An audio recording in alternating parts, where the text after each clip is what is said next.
Now, how about this for a reunion? Mauricio Pochettino heading back to Tottenham, this time in charge of Chelsea as the two sides meet in the Monday Night Football. Current Spurs boss, Ange Postecoglou, hailed the impact Pochettino had during his 4 years in North London, but insists he won't be getting a guard of honour. Pochettino was a popular topic in today's news conference, with one reporter comparing him to an ex-partner. Nobody likes being reunited with their ex, especially when they're with someone that they never liked. But how hopeful are you that the Spurs fan base will take the moral higher ground because they're so in love with you now and not show any hostility or animosity towards Mauricio on Monday? Jeez, that's a lot to take in, and thankfully those kind of days are well past me.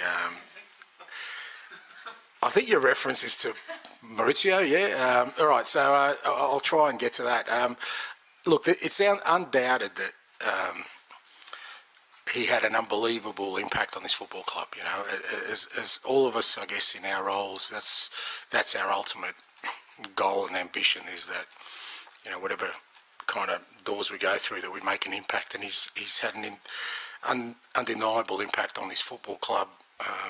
His time here, I mean, you know, he almost took the club to the ultimate summit of the Champions League, got close to the league. So his work is unquestioned. Everyone I speak to around here, there's still people who worked with him, can't speak highly enough of him as a person, as a manager. So I doubt there'd be anything but respect, you know, for Mauricio from anyone at this football club, supporters or people associated with it. That doesn't mean he's going to get a guard of honour on Monday night, because we want to win, and I don't think you would expect that. But his tenure here and his impact here is undeniable, and I think will stand the test of time. That, you know, whenever people think of Mauricio and his time here as a Spurs manager, we'll only look upon it with respect and fondness. Well, Pochettino has enjoyed a tough start at Chelsea, but Postecoglou has backed him to turn things round at Stamford Bridge. Chelsea's spending under Todd Boehly has been well documented, with the club spending over £1 billion. So, would Postecoglou like the same amount of money to spend at Spurs? Not necessarily, because, you know, I'm you know, I've always said that it's, you know, I've never felt it's about just spending money. I think that's been proven, you know, time and time again. Yeah, you look, if you get it all right, then you've got a pretty strong case. But, you know, there's always a limit to every team, right? So you can't have 24 world-class players. That will never work.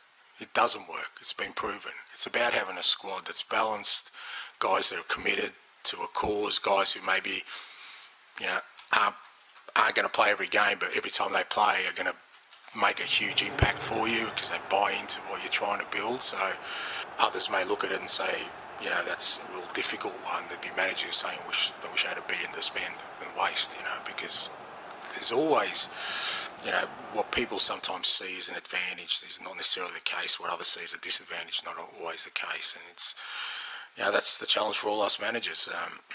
I really think we're all in our own unique space that no one can really understand, because none of us can really disclose all the information, because that's the way organisations work. So what I have to deal with and what, you know, Mauricio has to deal with are probably very, very different.